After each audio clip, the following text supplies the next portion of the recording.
Bonjour à tous. Donc je vous fais voir le dédale de branches de la dernière tempête de l'année dernière.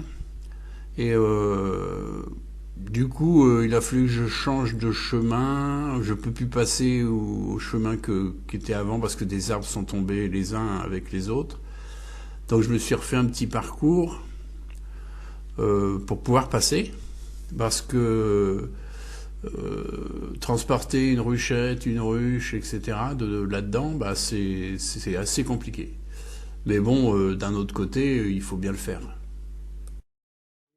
Je me suis refait un nouveau chemin parmi les orties, les fougères, les ronces. Vous voyez que c'est pas simple hein, pour aller à mes abeilles. Wow. Pas simple du tout. Hein.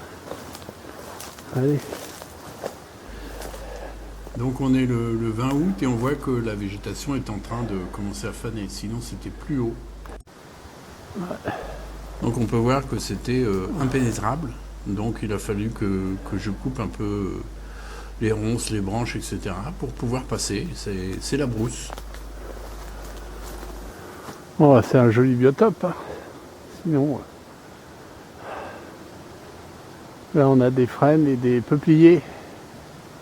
Donc les peupliers pour la propolis, c'est très très bien. Allez. Ouh. Eh bien, si vous aimez vous promener comme ça dans la campagne, aller voir les abeilles, n'oubliez pas de vous abonner à ma chaîne. Un petit pouce bleu fait toujours plaisir.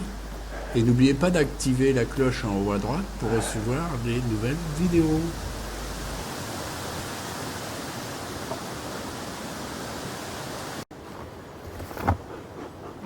Regardez s'il y a quelque chose à prendre.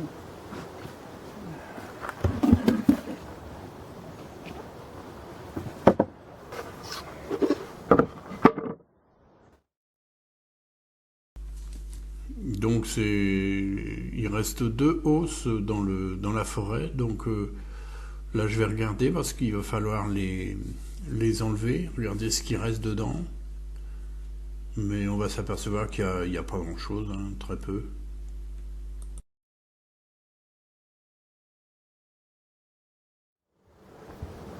Ça c'est vide, ça c'est vide.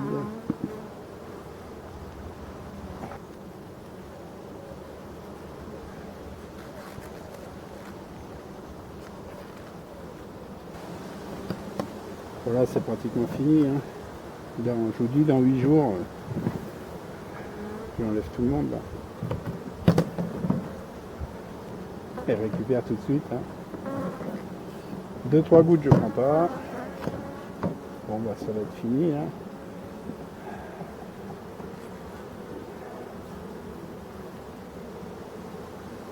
Pas ça non plus.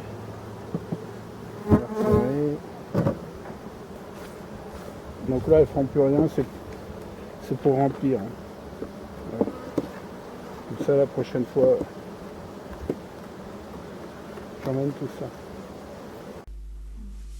Donc bah voilà, fin de saison. Donc dans les jours qui suivent, ces hausses sont enlevées et le traitement sera appliqué. Pas de fumée, parfait. Les abeilles sont là. Donc j'ai mon deuxième toit, mon deuxième machin là. J'aurais plus que de petite mousse. Quoique un plexi, ça, et un toit en bois, on est bien. C'est comme l'autre. C'est assez là. Allez. C'est fini. Donc là, on est sur la ruche qui est à côté de celle qu'on vient de faire. Donc la hausse a été récoltée, elle est partie d'ailleurs. Donc il n'y a plus que le corps. Et on peut voir que c'est plein d'abeilles. Donc on va aller les voir, les abeilles. Vous allez voir des abeilles d'un grand calme. Ça grouille d'abeilles.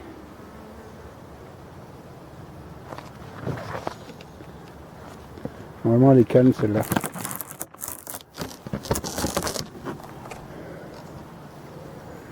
Voilà. Je disais qu'elle était calme.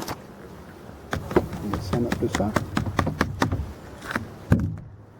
Peut-être sortir un cadre quand même.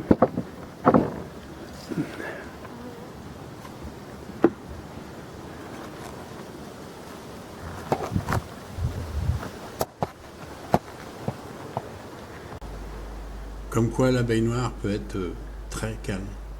Vous allez voir, hein, là j'ai posé l'appareil directement sur les cadres, elles viennent même pas le voir. On va regarder un peu, vous allez voir qu'il y a beaucoup de monde à l'intérieur. Hein. Ça c'est une ruche qui est très calme toute l'année. Ouais, faut monter un petit peu cela en haut des crémaillères. Parce qu'elle est calme. Donc pour sortir un cadre qui est un peu gonflé de miel, Voilà. eh bien vous montez les deux cadres qui sont de chaque côté sur le haut des crémaillères. Comme ça vous libère la place. Voilà, et le cadre sort tout seul. Et vous voyez que il y a beaucoup d'abeilles dans la ruche. Il reste un petit peu de couvain. Comme je vous ai dit, hein, les rennes ont bloqué. Hein. Par contre, il y a de belles couronnes là.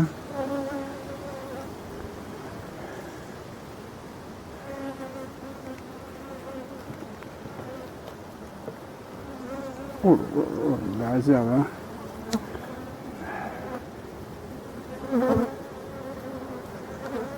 Bon, on s'arrête là. On visitera mieux dans 8 jours. Ouais, il y a du couvain un peu partout. Il y a du miel. Allez, c'est bon. Donc les abeilles vont finir l'été là sur les quelques fleurs qui restent. Et ensuite elles vont compléter les réserves des ruches sur le lierre. C'est typique à l'abeille noire locale. Elle gorge sa ruche de miel de lierre. Qu'il faudra enlever au printemps d'ailleurs.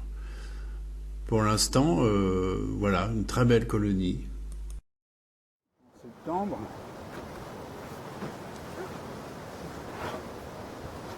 Parfait, belle ruche, cette colonie, elle est énorme. On peut plus la diviser maintenant, mais ça au printemps, il faut couper en deux. Hein. Allez, deux ruches. Allez. Donc je mets pas de légende, c'est fini. La saison se termine.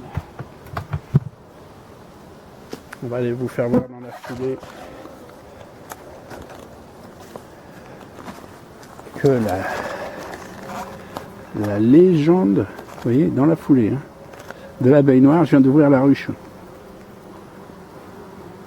L'agressivité de l'abeille noire. C'est...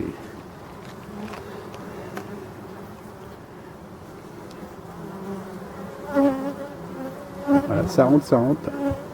Va tomber quelques gouttes, je le sens. Et l'autre est pareil, que je viens de faire là. Je viens de leur piquer un petit cadre, un tout petit cadre.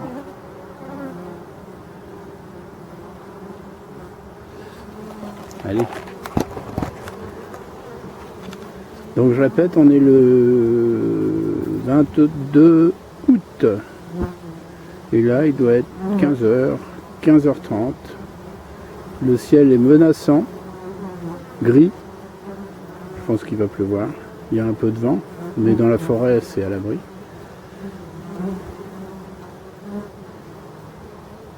Ben voilà, c'est bien. Je vois pas de dézélé. De toute manière, ici, j'ai pratiquement pas de varroa. Hein. J'ai même eu une année, j'en ai pas vu du tout tomber. Hein. J'ai mis des lanières, 15 jours après, j'ai enlevé, il n'y avait rien. Hein.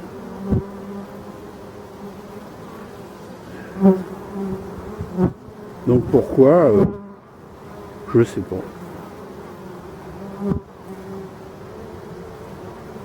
Peut-être que simplement elle ne le tolère pas à l'intérieur, je sais pas.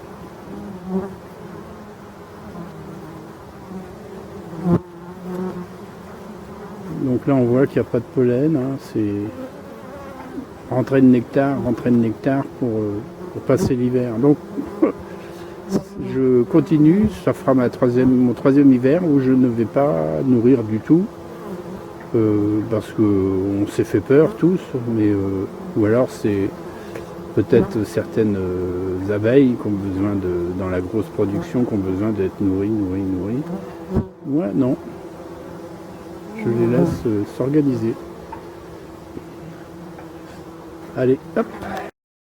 Voilà pour conclure une petite image sympathique, un nichoir entouré de grillages pour pas que les chats mangent les oiseaux. Et là on peut voir qu'il y a une famille de rouge-gorge qui sont venus pondre dedans. Voilà un petit qui n'a pas encore la gorge rouge, mais ça va se faire avec ces petits duvets sur la tête. Allez, je vous dis à très bientôt pour encore des histoires de nature.